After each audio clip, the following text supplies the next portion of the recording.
Hello सेवारा everyone. So आज चाहिँ मेरो घरमा मेरो माइतीबाट मम्मी तुम्बा भाउजूहरू अनि फुप्पू दिदीहरू आउनु भएको थियो र हामीले म ज्वाइँ यानि कि मेरो हस्बेन्डले चाहिँ उहाँहरूलाई घुमाउनुको लागि रिफ्रेसमेन्टको लागि चाहिँ आजिङ फार्ममा लाने भयो। आजिङ फार्म चाहिँ कहाँ छ भने हात्तीढुङ्गा वेस्ट सिक्किममा छ र हामी उहाँलाई घुमाउनुको लागि लग्यौँ।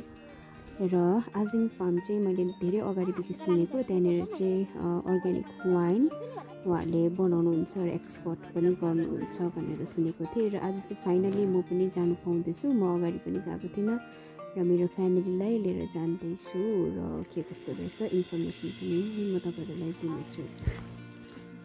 र है मलाई यहाँ पुगिसकेर चाहिँ एकदमै रमाइलो फिल भयो, किनकि हामी बजारमा ड्युटीहरू गरेर कति अब हाम्रो माइन्डहरू कस्तो डल भइसकेको हुन्छ।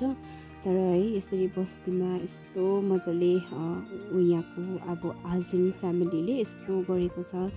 यो सबै अब आई थिङ्क अब उनीहरूको सेल्फ फ्यामिलीले मात्रै गरेको होला। यो सबै यत्रो बेसी कम्पाउन्ड छ, उनीहरूले ग्रिनेरी यस्तो वाइनहरूको चाहिँ सबै आफै यो पाइनएप्पलहरू रोपेको छ, अमलाहरू पनि सबै आफै, अनि के भन्छ त्यो आरूहरू पनि आफै, सबै यो ग्रेप्सहरू छ होइन, यो सबै रोपेको छ। र यहीँबाट नै उहाँहरूले चाहिँ के भन्छ वाइनहरू बनाउँछ होइन। अब यो देख्दाखेरि चाहिँ अलिकति मान्छेलाई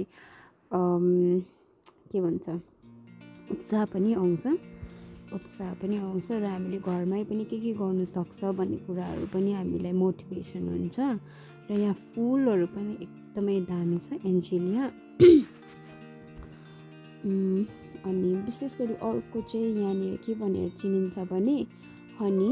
अब मैले सुन्नुमा चाहिँ अब यहाँ मैले आज फ्यामिली कोही पनि भेटिनँ, तर मैले सुन्दाखेरि चाहिँ यहाँनिर फर्स्टमा चाहिँ हनीदेखि नै स्टार्ट भएको हो भनेर चाहिँ सुनेको थिएँ।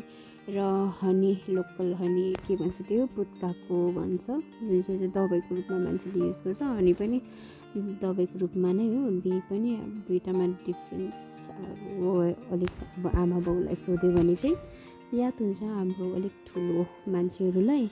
र यहाँ चाहिँ त्यो चाहिँ एकदमै बेसी यहाँ अब उनीहरूले गरेको रहेछ, एकदमै बेसी रहेछ। र यो पनि अभाइलेबल रहेछ उनीहरूकोमा, महरू पनि मान्छेले धेरै किन्दो रहेछ यहाँनिर हो, राखेको रहेछ उनीहरूकोमा।